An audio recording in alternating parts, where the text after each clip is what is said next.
Hello, all. Thanks for tuning in to Appointed Life Podcast, where you are encouraged and inspired to live life God's way by applying His Word. My name is Ernede, and I am so glad that you are listening.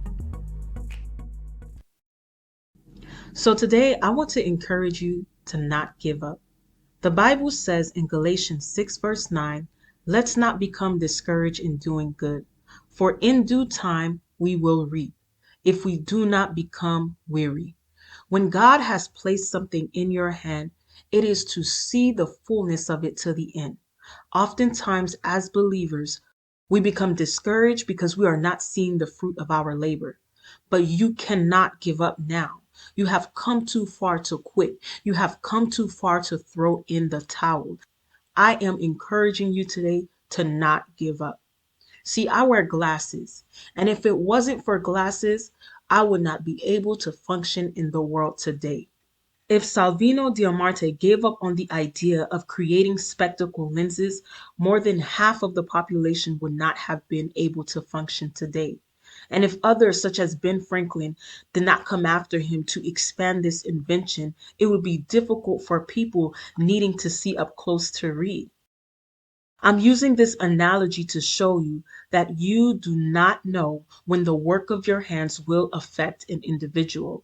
And if God has placed an idea in your mind or called you to do something, it is because there is need. There is a need in the world. And you are the person chosen to answer that question.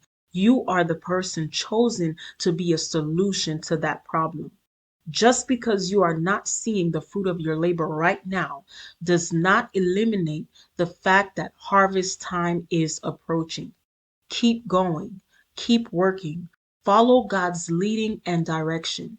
Do not allow the enemy to whisper bitter nothings in your ear, because the enemy knows that heaven backs the work of your hand. Heaven is behind you in everything that God has called you to do. He will come to deceive you and make you think that God did not say. Just like in the Garden of Eden, he will try to whisper things like, did God really say? And you can't be like Eve. You cannot follow the footsteps of Eve and be given unto deception and question God's calling on your life. You have to stand in your Christ centered authority and decree out loud everything that God commanded you to do and declare that it is so. Listen, in Second Chronicles 15, verse 7, it says, but you be strong and do not lose courage, for there is a reward for your work. There's a principle that is known by many that you will reap what you sow. So today I encourage you to keep going. Do not give up because harvest time is approaching. Will you be ready? Thanks for tuning into Appointed Life Podcast, and I pray that you have a blessed day. God will do what He said He will do. He will stand by His word.